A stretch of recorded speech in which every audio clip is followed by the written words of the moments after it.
आज आहे दिनांक 22 मे 2024, वार शुक्रवार. श्री शालिवाहन शके 1948. पराभव नाम संवत्सर. ऋतू सौर ग्रीष्म. उत्तरायण. तिथी अधिक ज्येष्ठ शुक्ल षष्ठी सकाळी 6:24 त्यानंतर अधिक ज्येष्ठ शुक्ल सप्तमी. नक्षत्र आश्लेषा. योग वृद्धी करण गरज. सूर्योदय सकाळी 6:04.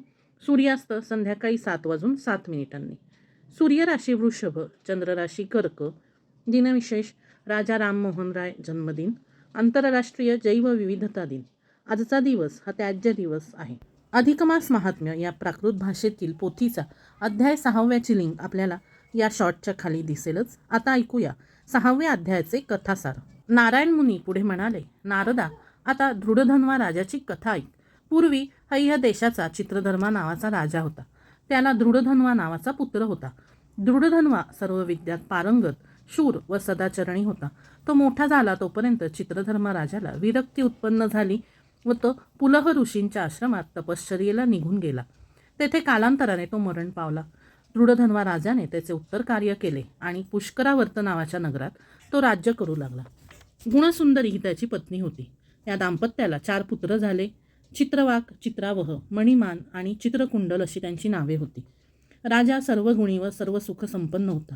तो एकदा मृगयेसाठी अरण्यात गेला असता एका घायाळ हरणाच्या मागे एकटाच गेला. तो थकला तेव्हा एका तळ्याच्या काठी घोड्यावरून उतरून वटवृक्षाच्या बुंध्याशी जरा विश्रांती घेत पहुडला. तेवढ्यात तेथे एक पोपट आला व मानवी भाषेत राजाला उद्देशून गाऊ लागला. हे राजा, सर्व संसारिक सुखे भोगत आहेस, त्यातच तू रमला आहेस, पण तत्वविचार का करत नाहीस? तू भवसागरातून पार कसा जाणार? पोपटाचे ते बोल ऐकून राजाला नवल वाटले. तेवढ्यात त्याचे सैन्य आले आणि पोपट निघून गेला. राजा राजधानीस परत आला, पण तो उद्विग्न होऊन सदा उदासीनच राहू लागला. थोड्याच दिवसात वाल्मिकी ऋषी त्याच्याकडे आले. त्यांचे आदरातिथ्य करून राजाने त्या पोपटाचा प्रसंग त्यांच्या कानावर घातला आणि त्याचे रहस्य विचारले. वाल्मिकींनी अंतर्ज्ञानाने राजाचा पुनर्जन्म जाणला व ते म्हणाले, हे राजा, तू द्रविड देशात ताम्रपर्णी नदीच्या तीरी राहणारा सुदेव नामक ब्राह्मण होतास. गौतमी नावाची तुझी भार्या होती. तुम्हाला पुष्कळ वर्षे संतान झाले नाही. सुदेव फार निराश झाला. तेव्हा त्याच्या पत्नीने त्याची समजूत घातली व विष्णूसाठी तप करावे असे सुचवले. त्या दोघांनी वनात जाऊन तप केले. तेव्हा गरुडावर आरूढ होऊन विष्णू तिथे प्रकट झाला. त्याला वंदन करून सुदैवाने आपली व्यथा सांगितली.